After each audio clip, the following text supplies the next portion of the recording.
Is it okay if we record this? Yeah. Okay. So it will be up on our YouTube channel if you need to link to it. You will Be very helpful. You will have a video record of this. Thank you, Matthew. Yeah, absolutely. And I don't see anybody coming in. Where's the other thing? Where did your presentation go? It was up. On the desktop. I have it on the desktop. Okay. It was open, and usually if it's open, I can share it, but I might have to. Oh, okay. You Here we see go. it? Yep. New family orientation? No. Nope. It's You're not a somewhere. child. You're not a child's garden. I'll show you where it is. It's Okay. here. Oh, there we go. David put it there for me the other day because he knows that I'm mad. I love it. But I'll delete it That's off of gonna the be computer. the final step. And then you can just close PowerPoint. Oh. Oh. Super. Now we're up and running. All right. Let me just share it, and we will be good to go.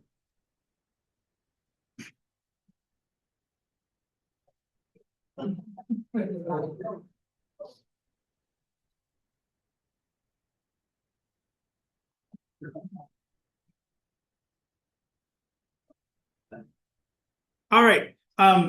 For those of you who don't know, Jamie Martinez is a child of this church. She was ordained to ministry of word and sacrament at this church, and she is a full-time chaplain in the Albuquerque area. I don't know who you work for these days. I work as a PRN chaplain at Presbyterian Hospital, and I work as a full-time chaplain at Bosque Trails Hospice. Great. And this is the fruit of how many years? Oh. A lot. More informally, it's really been the last couple of years that I've been working intensely on this topic. This is her doctoral work, so I'll turn it over and click as you need me to. Okay. Yeah, if this doesn't work, then I'll let you. Oh, you got a clicker. Okay. We'll see. Okay. Hi, everybody. It is very, very good to be here with you all this morning, and I am so grateful for my home church opening this space for me. I think it feels even more different here than it does when I preached in the pulpit before. Before we begin, a couple of formal things. I have a folder for everybody. On the left-hand side of the folder are the things that will ultimately come back to me. The first page of that, first couple of pages just explains the consent form. It's all of the usual language about confidentiality. You don't have to fill out the survey at the end. But if you do fill out the survey, I have to have that consent form signed. At the end of the presentation, there will be a survey. Again, it's optional. It really does help me when I go to write and finish this dissertation, because I want to know if this class is helpful for you all. And I need to know areas that are great or that maybe I need to add or expand on. So really, if you're willing to sign the consent form and do the survey at the end, I would deeply appreciate it. You are, of course, also welcome to stay in the class regardless of whether or not you decide to fill out the survey. Another quick little note. There's a lot of questions that come up when we talk about a big topic like this. I'm just going to ask that you hold the questions to the end of the presentation, and there will be a time for question and answers after we fill out the survey. And that's just to make sure we can get through the whole presentation. So, without further ado, if it works.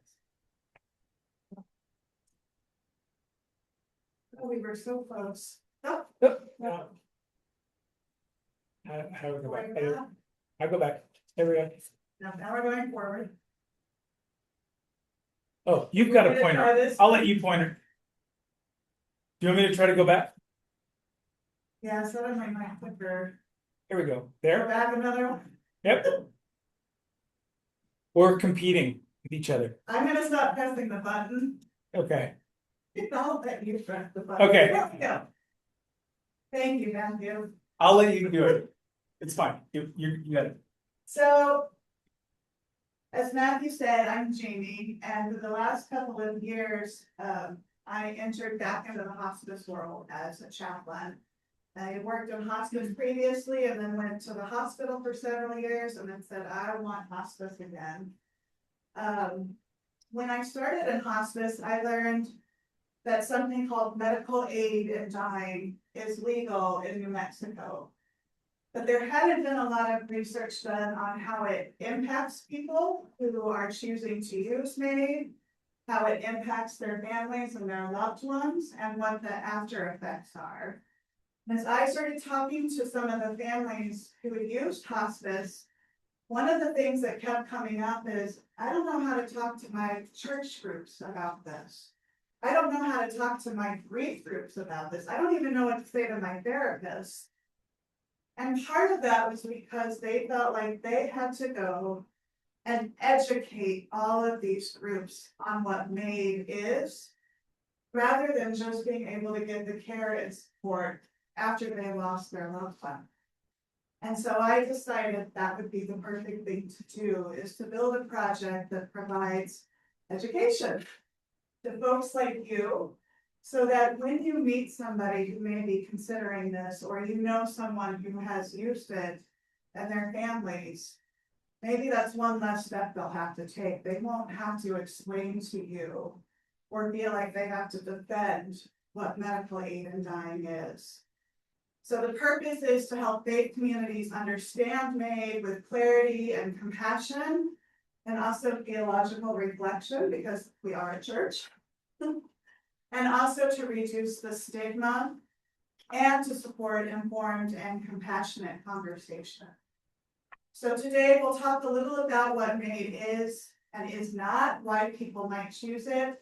We'll also go into some of the ethical and theological considerations and how we, as people of faith, can respond. I'm going to try the clicker once, and we'll see what happens. Okay. So before I go any further, I want to pause and define a few terms for you. What I have seen is that a lot of strong feelings about MAID, medical aid in dying, exists because people don't understand what it is, or they're comparing it to something else. So sometimes when we react to MAID, we're actually reacting to something that's very different than what's actually at hand. So these three things often get grouped together when we talk about MAID: suicide, euthanasia, and of course MAID. I think a helpful way to think about the differences in these things is who is acting, what is the context, and what is the intent. So in MAID, a person who is already dying, typically with a prognosis of 6 months or less, chooses to take a medication that has been legally, a very important word, legally prescribed to them. The key pieces in MAID that we'll talk about a little further down the road are terminal illness, decision-making capacity, and self-administration.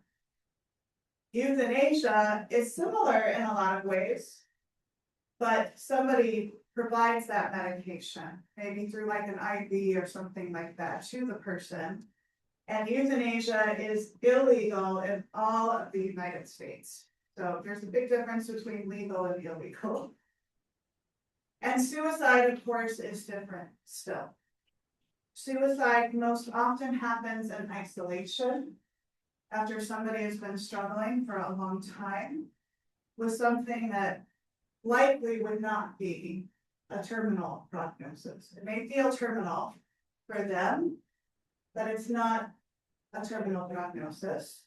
And there is no medical oversight in suicide.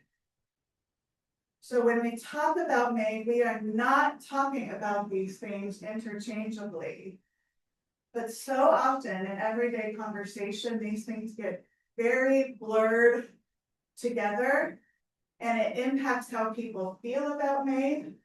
It impacts people's willingness to talk about it, and it impacts the judgment that they want to make on it. The reality is that how we talk about dying has existed as long as humans have been alive. Conversations about death and dying have been going on a long time, and they've been part of public life for decades. But I was looking more specifically at New Mexico because that's where we live. So the law in New Mexico didn't just start as it's like an abstract policy debate. It began with the face of a wonderful human being named Judge Elizabeth Whitefield.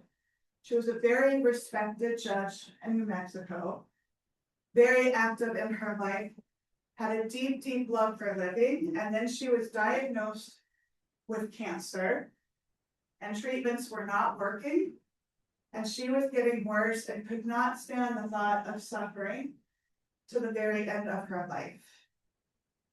So she made the plea to be allowed to end her life through medical aid and die, but it was not legal in New Mexico at that time.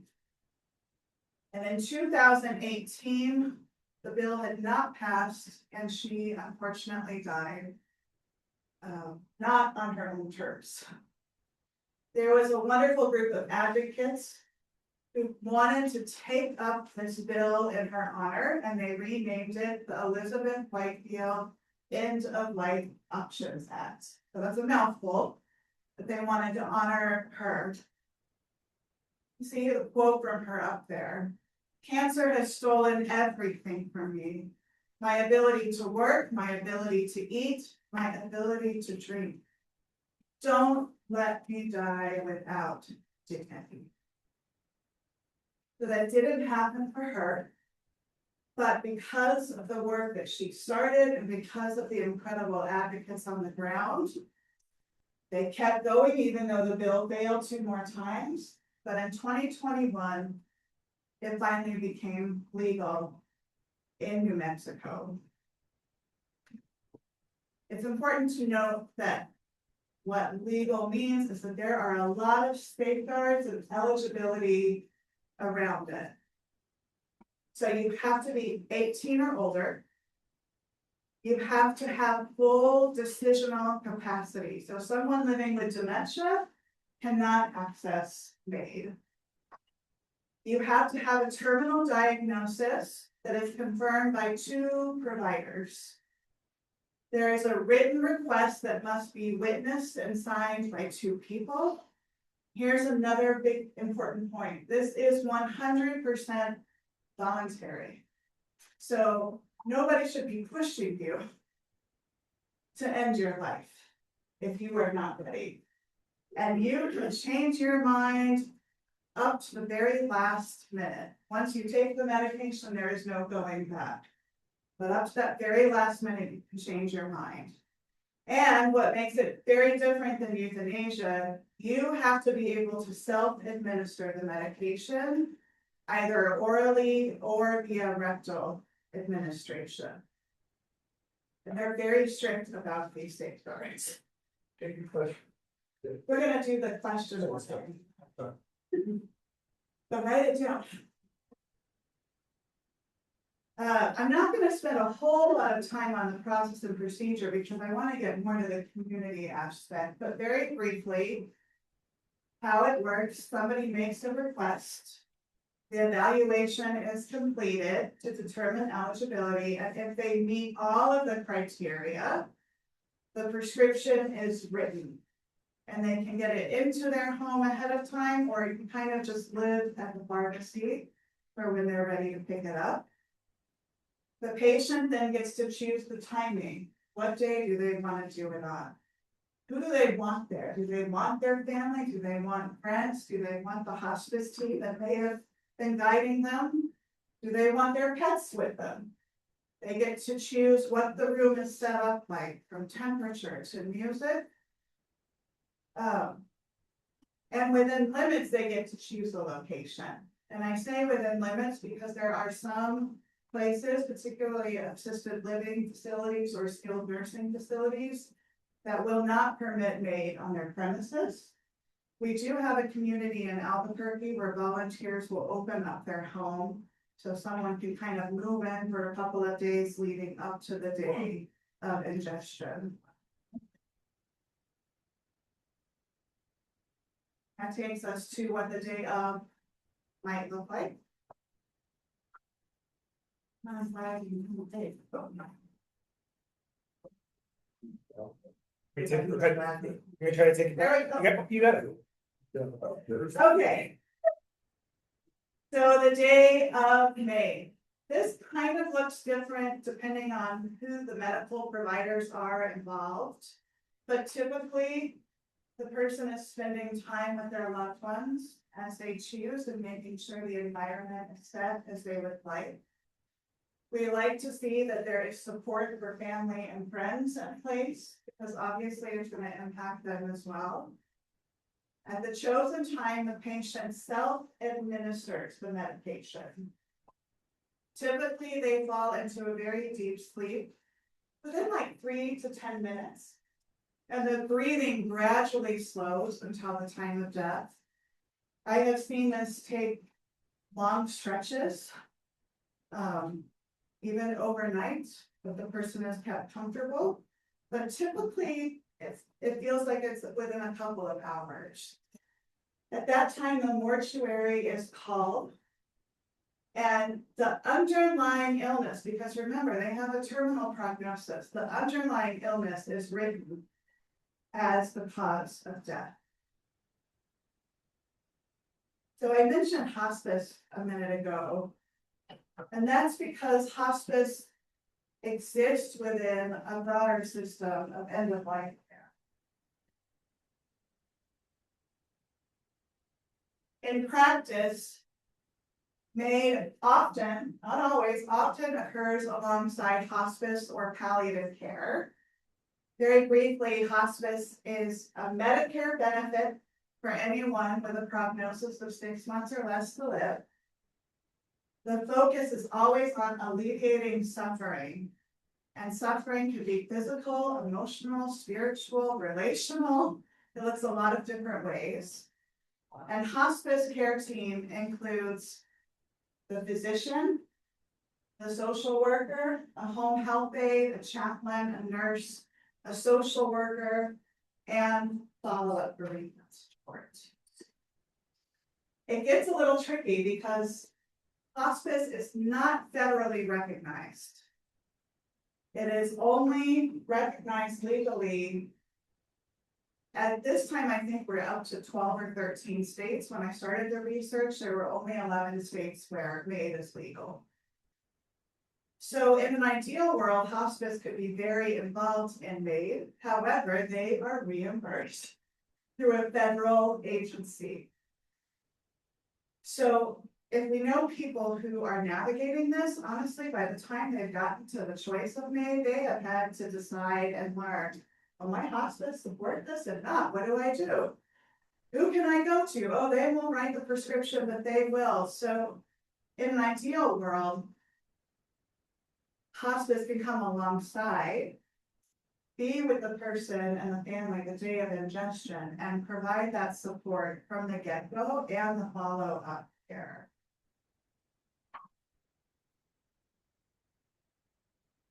It's an interesting system.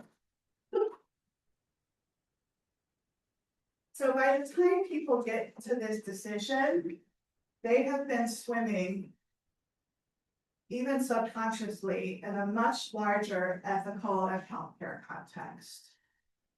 When I started really delving into this research, it became very clear that the ethical tensions surrounding MAID, really, if we step far back, they don't even begin with MAID itself. It's actually just that MAID really brings into view the complexity of a healthcare system that is not set up well to help people, really ever, but especially at the end of life. So the last 6 months of life, especially if someone's not with hospice care, the cost of healthcare is exponential. And then if you're trying to treat a cancer diagnosis, I think Atul Gawande wrote a beautiful book, and in 2014, when he published it, the cost of cancer care could be about $63,000 a year. That was in 2014.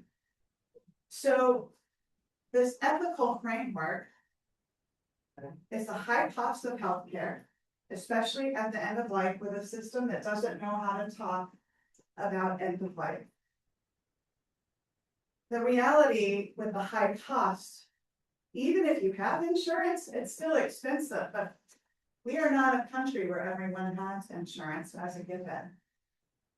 And even when we're not talking about healthcare itself, the basic necessities that keep people healthy are not at all equally accessible in the United States.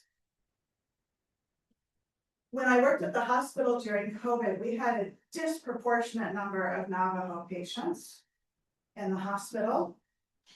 And I found a report about it that said 30% of the Navajo Nation residents do not even have access to running water. So that's what I mean. When I say there is not equality, there is not equality. So people are making hard decisions every day about how to live in a system that may not even provide them with running water or access to food. In addition to that, there's a lot of racism and sexism that exists in the healthcare system. So we look at how Black patients are often treated, that, oh, they have a higher pain threshold, so they don't need this medication.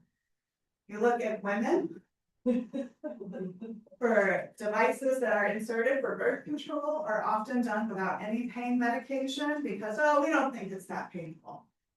Almost all of the healthcare studies are usually done on men and not on women's bodies.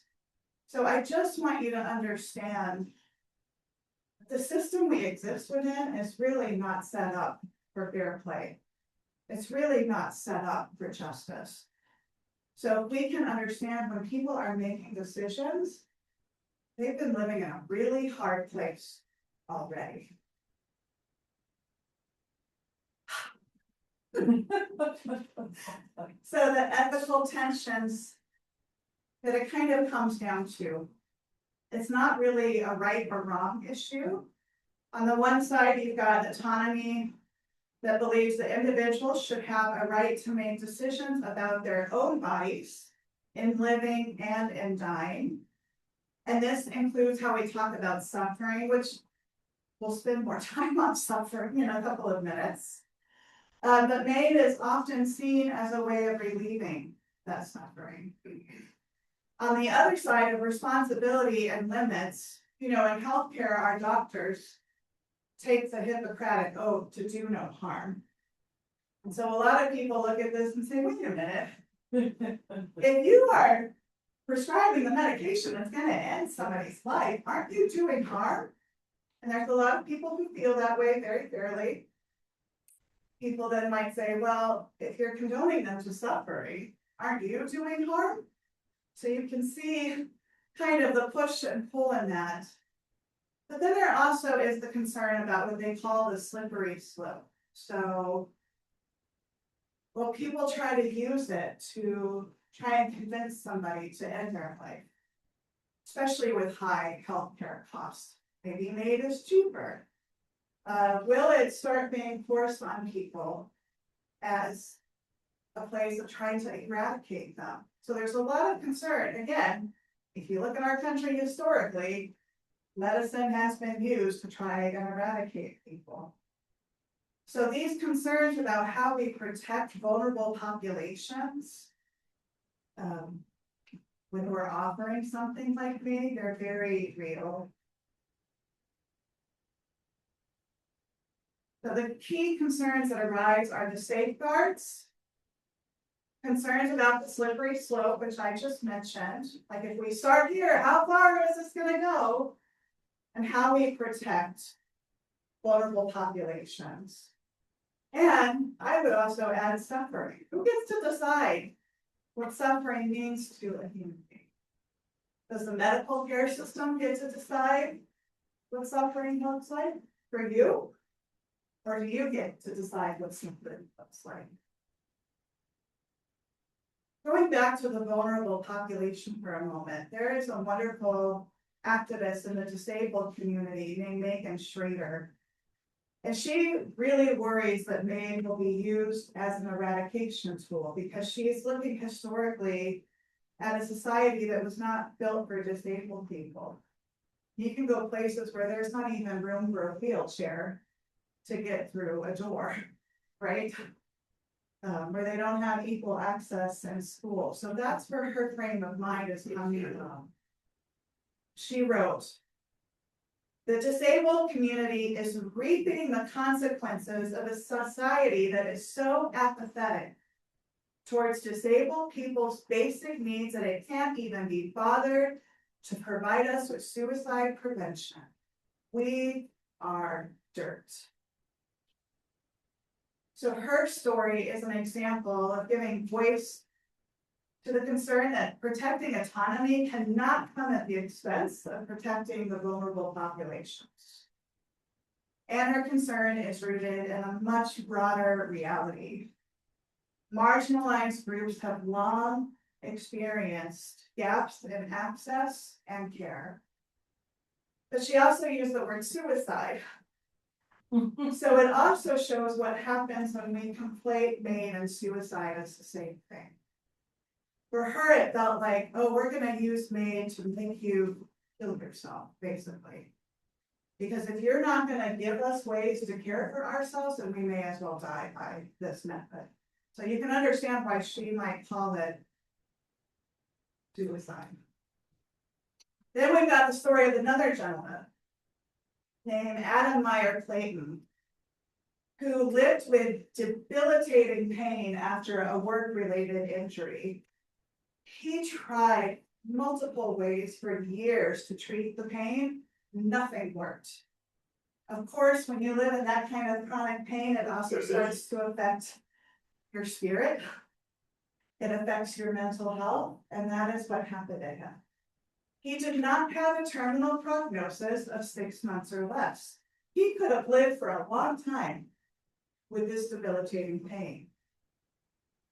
But he tried to make the case that he should be allowed to access MAID because of his suffering and because there was nothing that could relieve the suffering. He was denied because he did not fit within those legal safeguards I talked about earlier. He later died by suicide. Before that, he said, "Someone has been suffering for years and years like myself.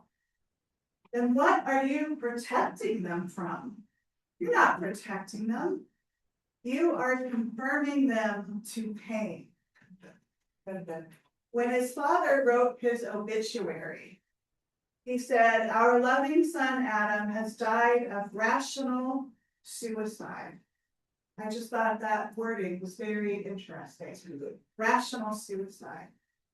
Because he felt like he had no choice. So then you get into this thing, well, is MAID not broad enough? Should we be allowing it for folks like Adam? Stories. I think he was in Canada, actually. Stories like Adam and Megan's highlight the access and systemic limitations and how care or lack of care shape the decisions we make. At the center of their stories, and so many of our stories, is suffering. So technological advances in medicine have prolonged life. We can think about, if you've ever been on an ICU to visit someone, the intubation, the pressors, the multiple medications, the feeding tubes. I have a colleague at UNMH when I worked there who would say there is a point where all of these measures, life support, are giving your body a chance perhaps for recovery to live, but at a certain point in time, all they're doing is preventing death. So what research has found is that the medicalization has increased the years of our life, but guess what else has increased? The suffering. the quality of life has declined in the last years of life as your life has increased. Along with that is the cost of trying to live when you're actually suffering more than you would have been maybe a number of years ago. There was a wonderful woman, Sarah Monopoly, that Dr. Atul Gawande tells the story of. And she was a young mother who was 39 weeks pregnant, hadn't been feeling well, went to the doctor. It was discovered that she had very advanced lung cancer.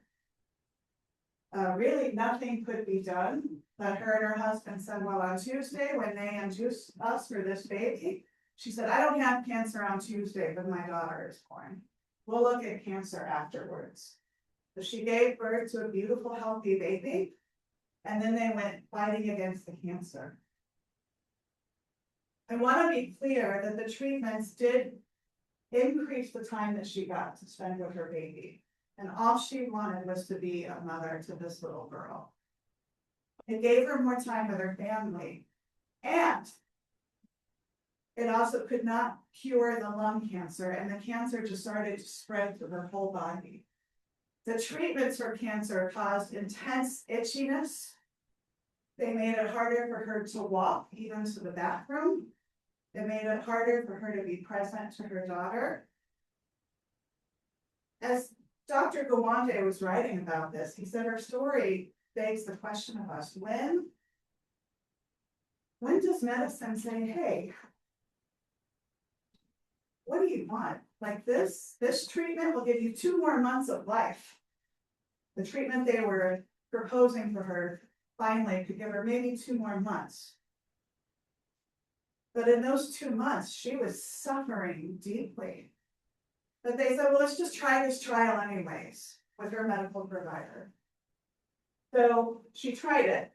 Did not have hospice care in place, because hospice care, you can't be pursuing preventative care or curative care. And one night she went into respiratory distress, and her husband had nobody to call, no hospice nurse, no hospice doctor, no palliative care doctor. So he called 911, and she died the next day in the hospital after a very painful death in which her family saw the respiratory distress that she was going through. Again, I say that story to help you, to help us understand that when people are faced with end-of-life choices, this is part of the context that they're facing these choices in. The suffering that people have been going through often by the time they reach end-of-life questions can be physical, emotional, and spiritual. And again, who gets to define what suffering is? Now, we're people of faith. Whoa, the wrong way. Let me get this. Oh. We exist within a context in which we're encouraged to explore these questions together. So the PCUSA, God alone is the Lord of the conscience. That's a big PCUSA thing. All of that's to say, our denomination does not have an official stance on faith. They respect the autonomy, and they say this is a conversation between you and God. But Presbyterian Church USA also says we are a connectional church and a community that we're called to care for one another. And they look at the story of Jesus Christ and say we can also find meaning in our suffering. So no official stance, but they're really going to encourage that conversation with God and community. There's really a diversity of perspectives. For the most part within Christianity, they kind of go the same way. It's a conversation between you and your family and God. There are some who are directly against MAVE and have made their stance known. Catholics, I was surprised to see the name Methodist pull up in the research, but I'm going to double check that before I finish my dissertation. Yeah. And the Southern Baptists have come out pretty strongly against it. United Church of Christ and Universalist Unitarians say, hey, we're in favor of it, basically, again, your choice. Really, all of these traditions, including those who say we are firmly against it, really want to help their people in their suffering. They want to alleviate their suffering.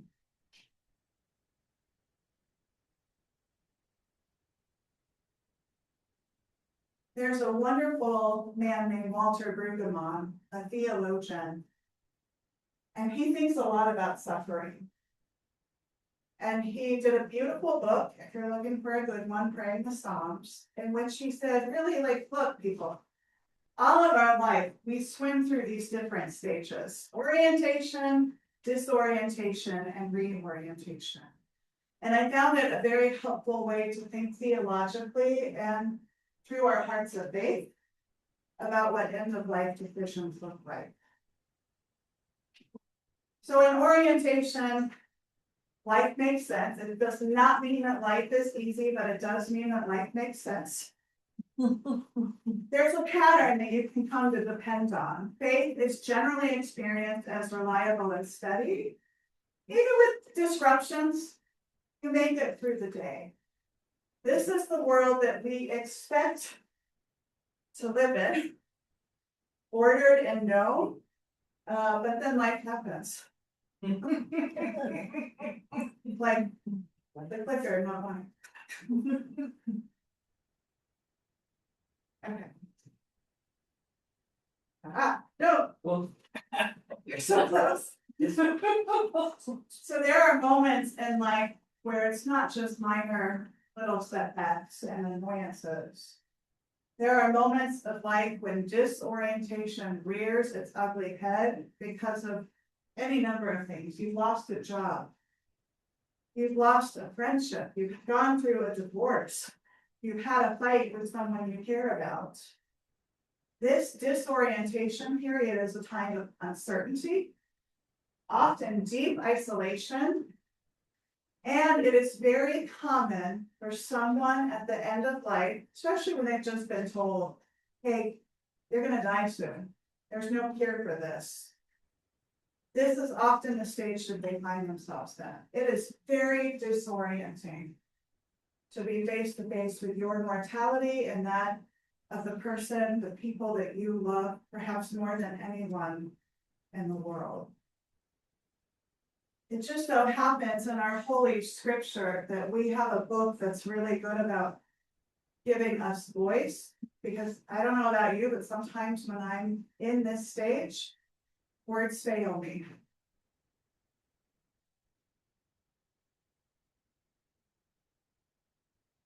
The Psalms of Lament.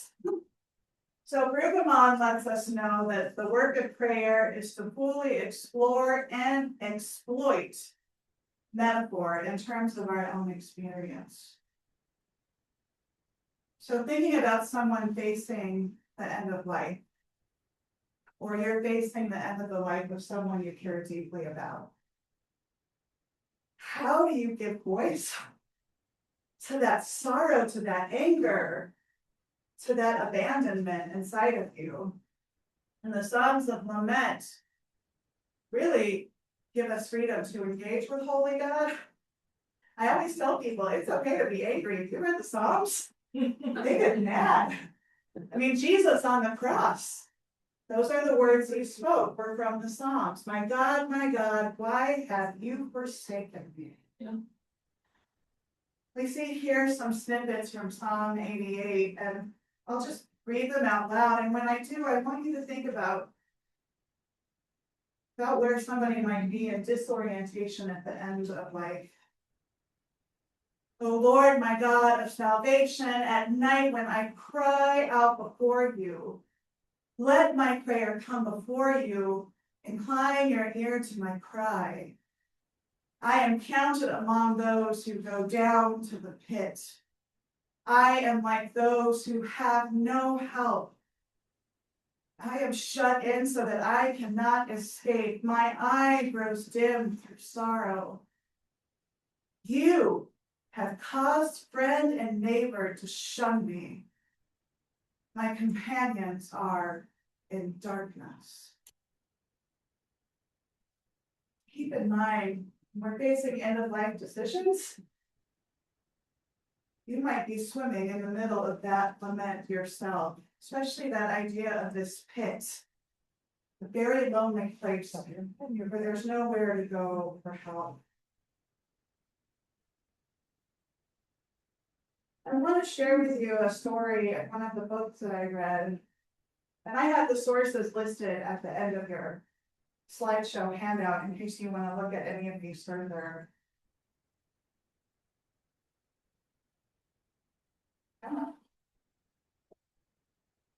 Story of Francis and Ted. They show a story of a family who moved through orientation to disorientation. So she was a former critical care RN who was very familiar about working with people in disorientation at the end of life. She was known as a very joyful woman with a deep zest for life and a wonderful sense of humor, who loved her family passionately and her friends. She found herself living with ALS, which is often one of the diseases where people choose fate. ALS and cancer are two of the big ones. She was willing to live with it for as long as she could, but then it got to the point where she could not speak anymore and she lost all mobility. There were medicines that could alleviate the physical pain of it, but again, you decide suffering. Her physical pain could be alleviated, but nothing could take away that emotional sorrow and the fear of what it would look like for her family. So often people are afraid about being a burden on their loved ones. They're worried about the cost, both physical, emotional, and monetarily. So all of these were part of her life at this point. So she talked to her spouse about it and decided that she wanted to use MAID. He was very supportive. Actually, the whole family was supportive. They had young adult children who were all very supportive. She did not want her children in the house the day that she died. She thought it would be too difficult for them. That was really their biggest argument, because they wanted to be near their mother, and he said, at a minimum, they need to be in the house. These are your children, and they want to support you and be here, and they want to be with you for as long as they can. So they navigated this together.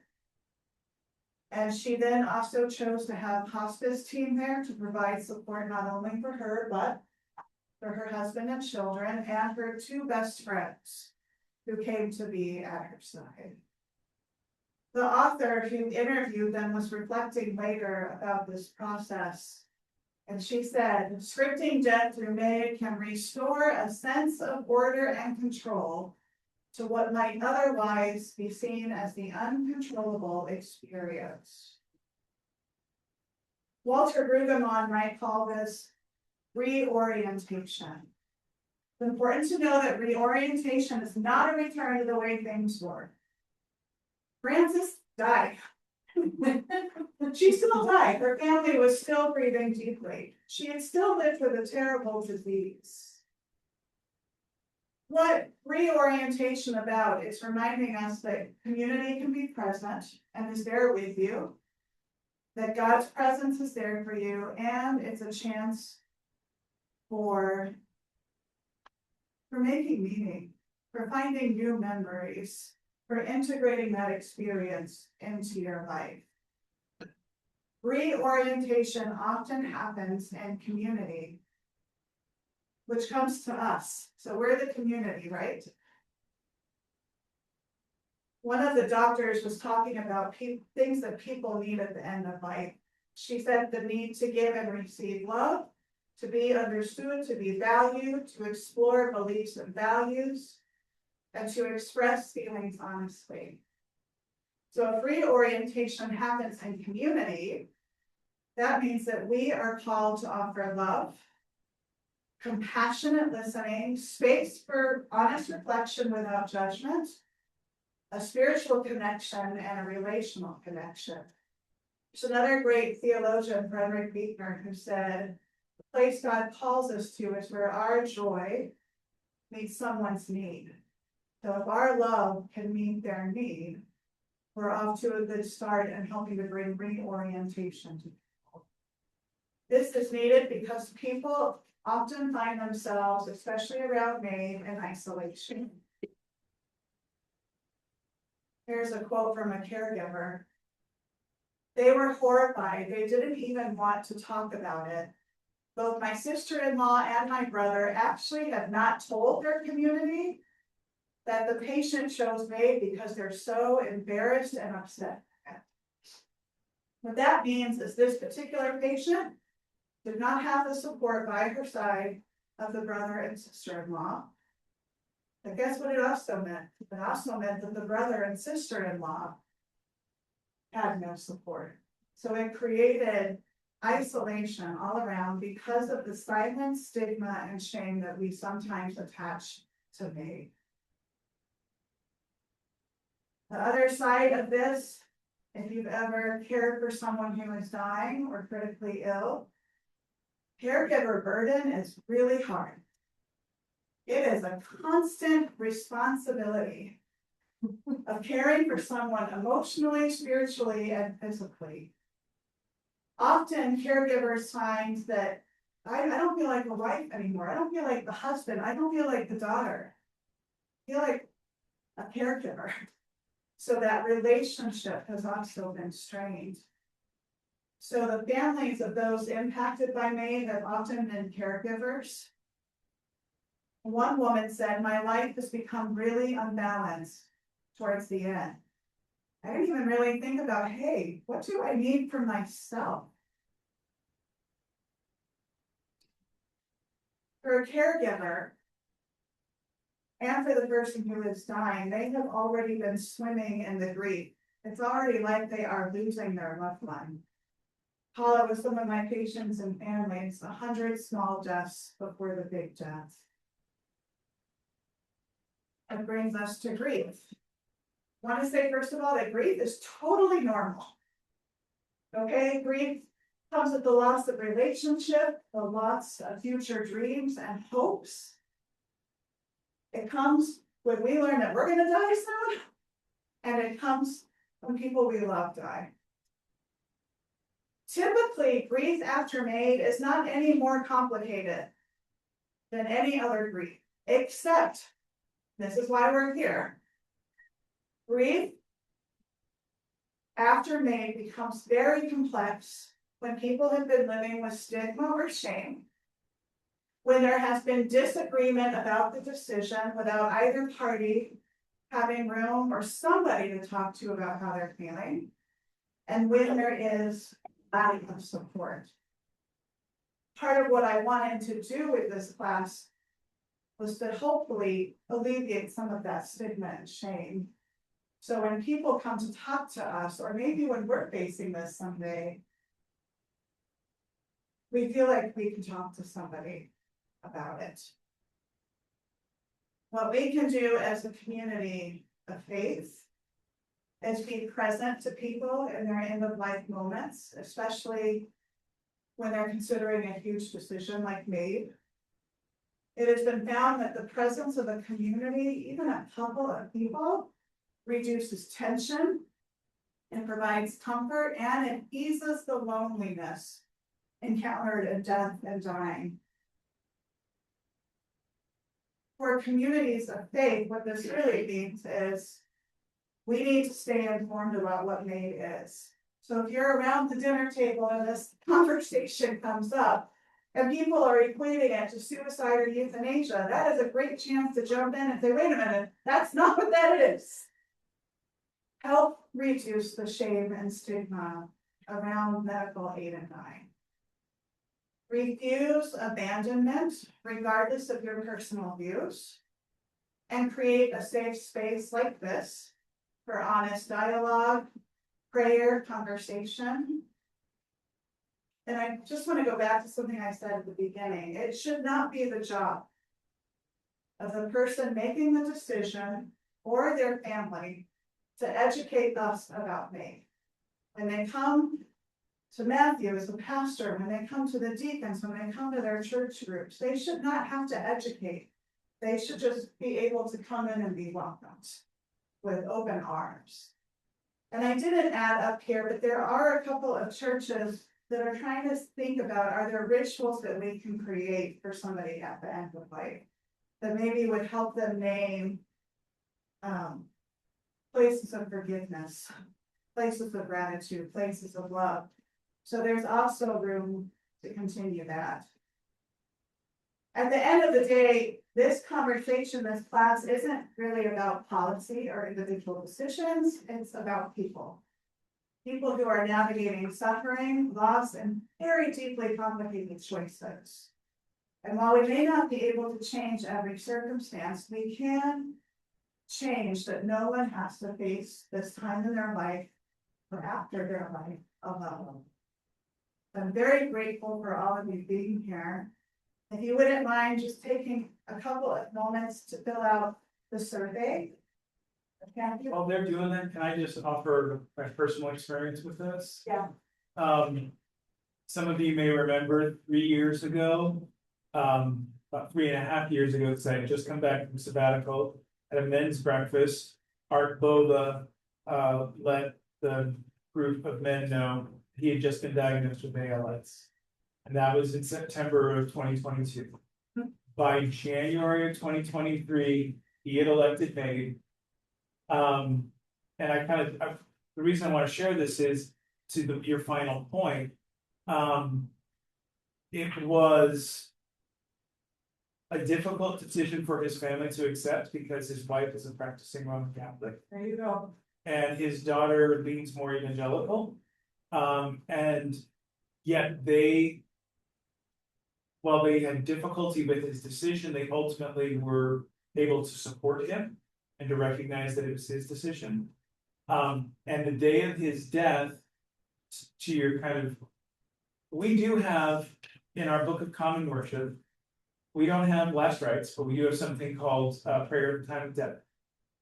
And so we were able to gather at the Bova's home. We were able to stand around the bed with Art.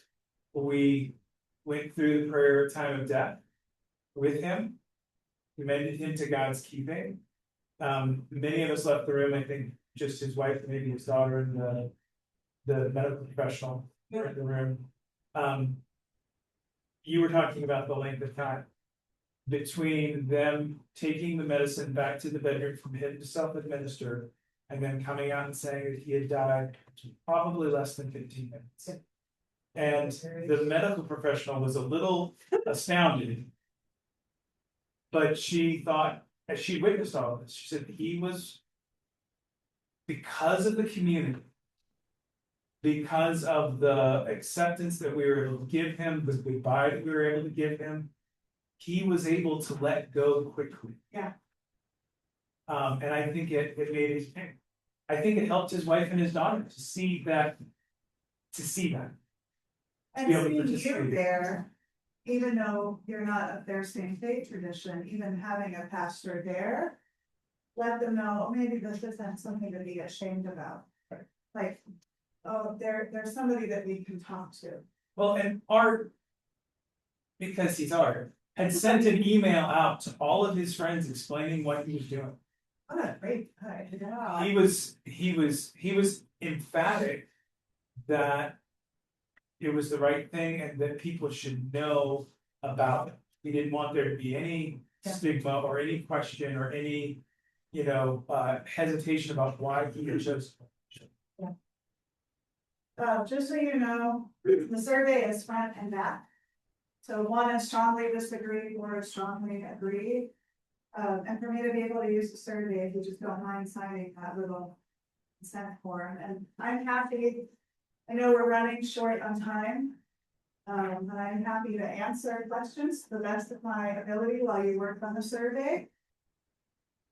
I had a question about, one of the criteria is decisional capacity. Yeah. I was wondering how that was determined. Does it require formal assessment, both by a psychologist, or does it have to just ascertained by the conversation that they have decisional capacity, or is there formal assessment? I don't have the exact answer for you. I do know that they're very, very clear about Like if somebody is in dementia, like that's immediately gonna rule them out. Decisional capacity, I think is also part of like. There's a variety. Yeah, so there's the medical exam, part of that medical exam of the two providers signing off on it, they're also looking at the decisional. I have heard providers talk about, saying they won't provide it if the person keeps changing their mind, like close in succession, because it says to the provider, I don't think you're ready yet to make this kind of decision, because it's final. If you take the medicine, there's no going back. So even if someone's decisional, it's also, are they decisional in that moment when they're thinking about this? But it's built into the medical exam. Because otherwise the providers wouldn't sign on it. Well, oftentimes, you know, it's a check box, you know, for a physician as opposed to, there are full assessments of decision. So that's one of the reasons that it can't just be one provider. It has to be two.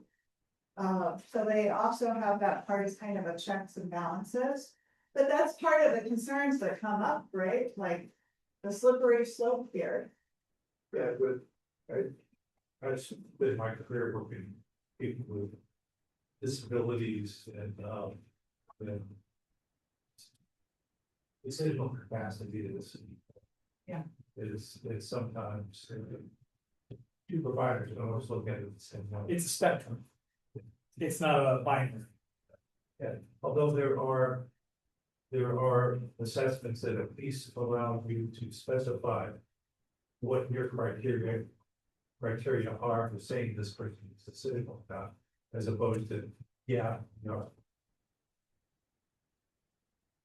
You spent a couple times informing us that this is not suicide.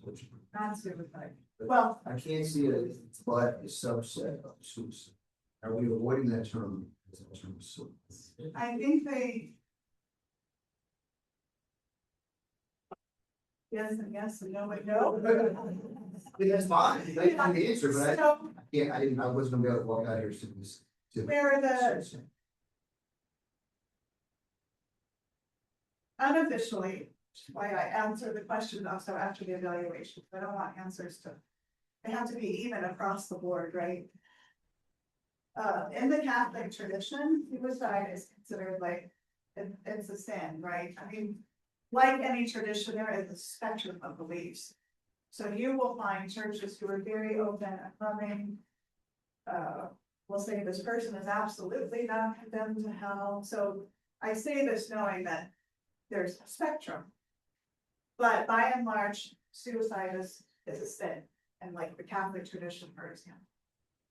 They won't promote MAID or even say it's up to the person because they're saying that MAID is a form of suicide.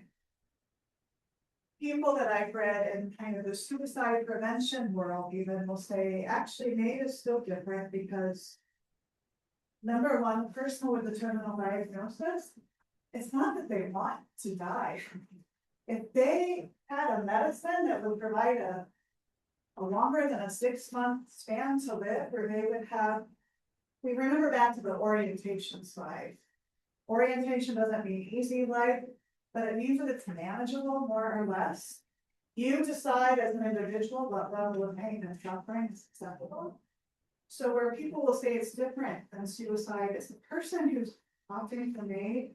It's not that they want to die. They just don't want to live with this pain that's physical, spiritual, or emotional. If they had the option, they would absolutely be living. But then you have Adam Meyer Clayton, right, who said, I don't have a terminal diagnosis. I want to die, and I am trying to die in a healthy way. I am asking this community to be part of it. I am asking a doctor and people to be there for my family. But that didn't happen for him. So yeah, I mean, I don't have an easy answer for the question. Tell me two of the solutions, what are the problems? So. Yeah, and the complicated world that people are swimming in. Well, I think the decisional capacity question is complicated, to your point, Walter, and I'd just say this is someone who has pastored a number of people who have had extended lives in diminished capacity memory wise.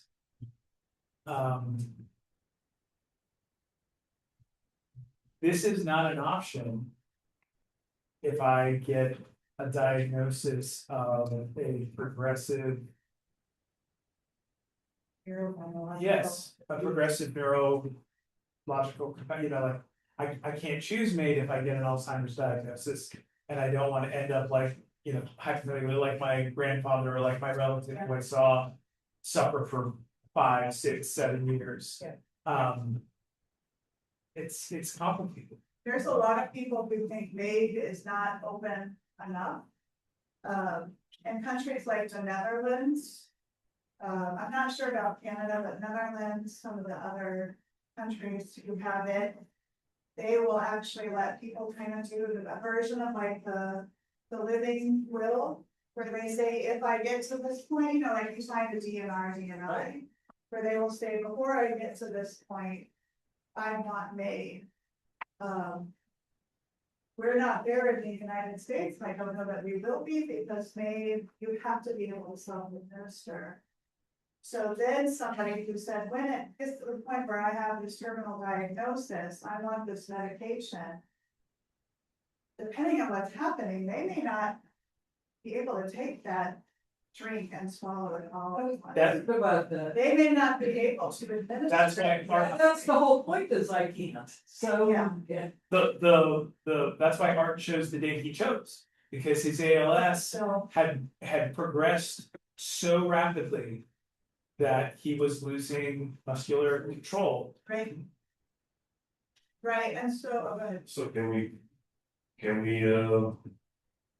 are there states that are suggesting legislation to make it easier access? Vermont tends to be ahead on this game. They've talked about it, so far nothing has been passed yet. Canada? Canada, I'm not sure about. Another question that I had was like, currently do patients have to find this out themselves? Or can social workers say, hey, this is an option without them even asking about it? Like it has to be brought up by the patient, right? Yes and no. Yeah. So, for example, I work for unnamed hospice.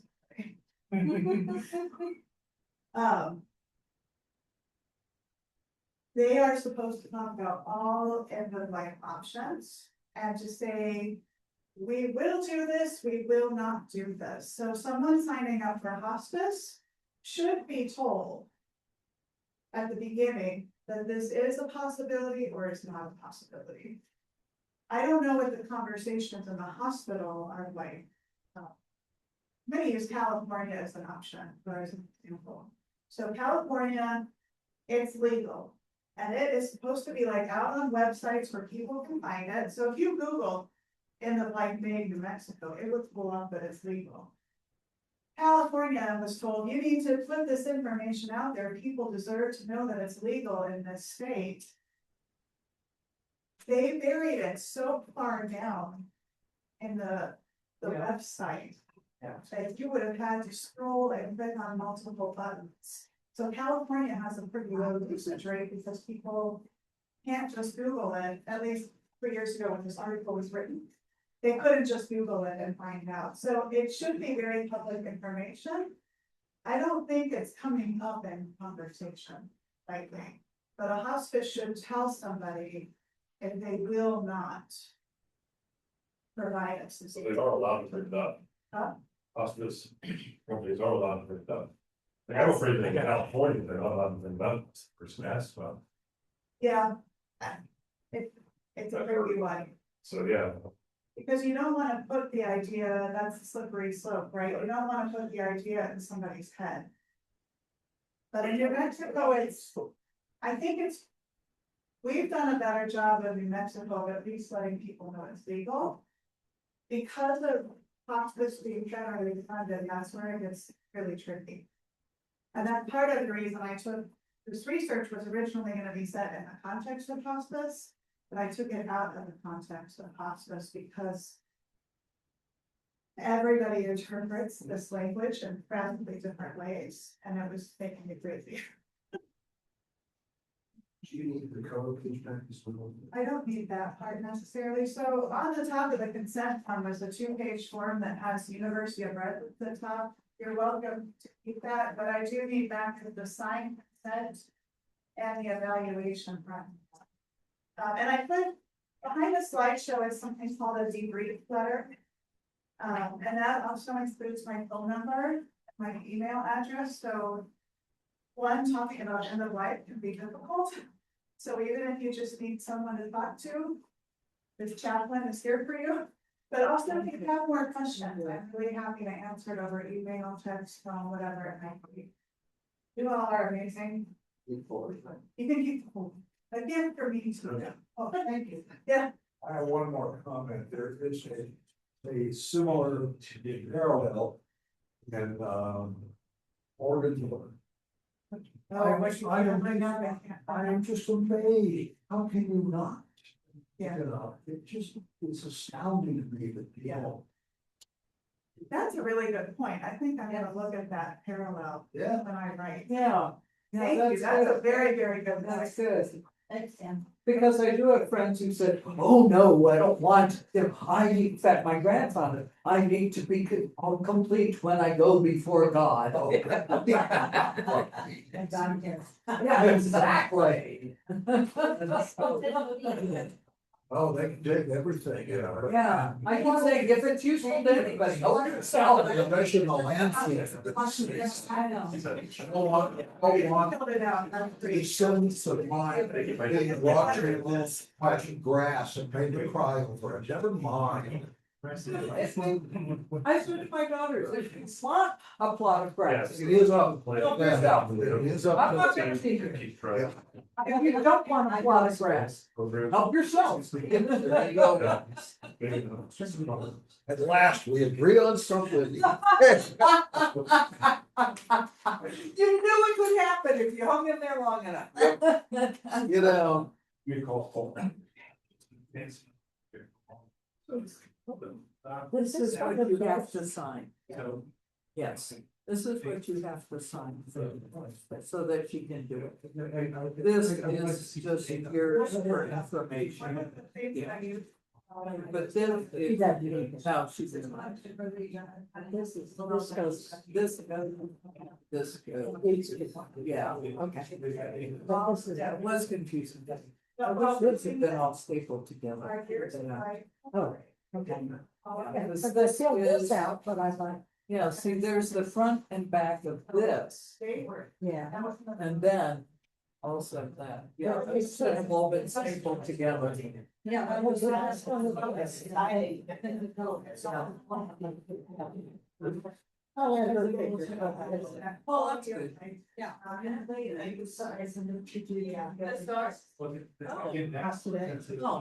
I'm glad you did today, because somebody else showed up. Would you? Oops. We're talking to Jesse and. Yeah.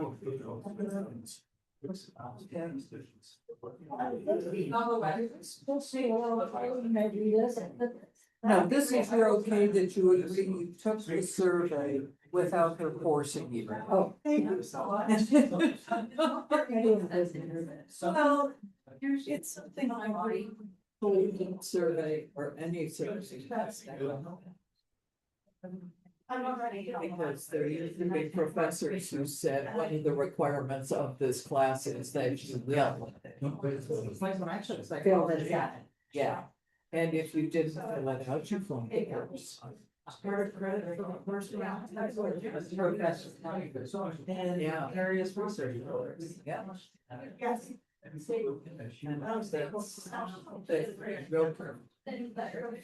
Which I think it's hard. It's hard.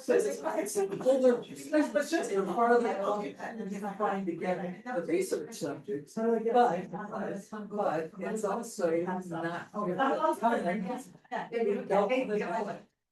So, yes, I did not mention itself in my. He's doing well. Oh, he can't move The surgery. Yeah. It's just, I told her. It's not the time. Thank you.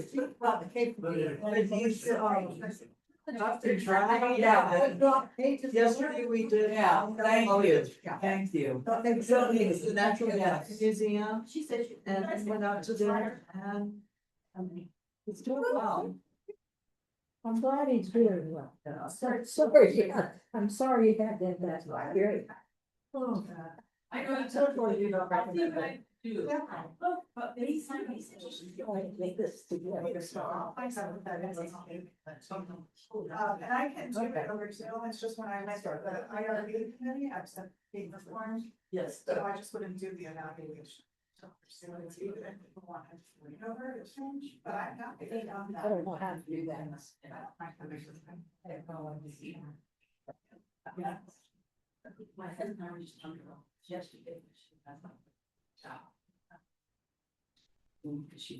never had a There you go, so it's, yeah. But let me know, I will. I'm happy to come up, as long as I can schedule it, All right. so I'm not Yeah. happy to do it, thank you for making it right. Oh, no. This, That's all. Sign very last minute. Yes, and somebody gave me a very good suggestion. Yes, please say all of it, yes, please. And Yes. these are the people that are very, yes, so you guys are my guest audience. Okay. Yes, please. And now it will be much easier with Mesa next week when they're stateful. Yeah, but I'm not, you know, this is. You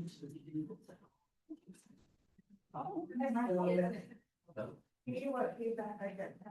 Who will use that feedback? Like 99 Titus knows that. I think it's also not easier to. So I'm going to want to make sure next week. I'll get a second. Maybe I will send. Yeah. Have four shirts. I gotta prepare for my summer ocean body and say, I can't just be a guy, that's you. Yeah. I think I can once I'm up to the dissertation. So the way this is the project portion of the dissertation. I have to do this under, I think I set it up like 3 or 4 churches. And then I have to make the finish the dissertation, but what happens is I coalesce all of the feedback into ultimately a presentation. And I have to make this feedback part of the dissertation. So I'm hoping to graduate and make it 25. They've written 27 pages so far. It's right. So I'm happy about that. Yes. Yes. I have, Bill Trummer. Okay. So I'm not sure you could read any of what I wrote. So I give you my, you can text or call me. That's perfect. Okay, you're wonderful. I don't have a clue what, but thank you. And I do think it. And, you know, who is gradually fading. And she is not terminal by any means. Yeah. That's part of the problem. Right. And so, about once a year, we raise the possibility of, how are you doing? Do you care? But where are we? And so far, it's just, yeah, fine. But we all understand that there will be a someday, and starting this far out, we hope. You know, It helps to start the conversation, right? But it really is difficult in some of the neurobiological progressions, because when you finally have that terminal diagnosis, you may have obstacles. or the ability capacity, how do you pick up a thing if you're. So that's something that having to do with maturity of the mind, otherwise, because of the decisional capacity. That just is heartbreaking. That's hard. but they also have to put the safeguards. Oh, I understand. I get that.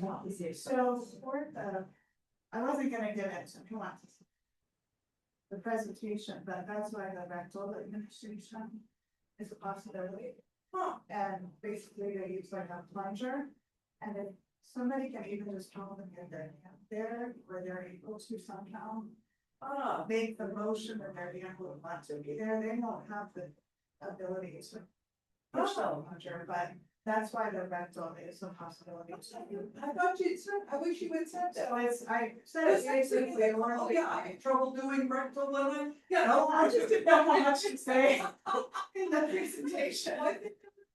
Okay, because you know, I'm thinking, how do I pick up a bill? If the whole point is I'm getting realized, Yeah, you know. So they make that- Get they gave that ability to help with people, especially like ALS or sclerosis.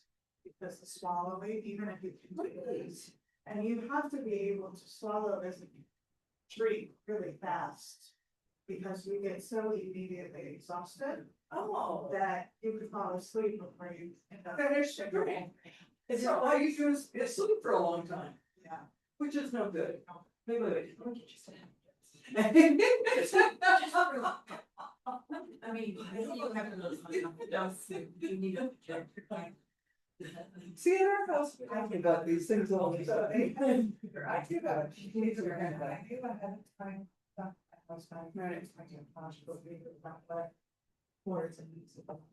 Do you want a folder that has all those slides? Yeah, sure. No, I'm not gonna put the whole up. Cause I'm not actually get a chance to Yeah, go through. I mean, I could- And then it's gonna be over there, and there's piles of stuff. Okay. That's fine. Like, oh, I should. Yes, and I want to, but I know I'm not going to. Yes, I'm gonna be honest with myself. Okay. Okay, Um, thanks. We're late for church. Yes, we are. Our auto and brake here? Yes, I very fast. Very fast. As somebody who's never heard of, I want to work on it very well.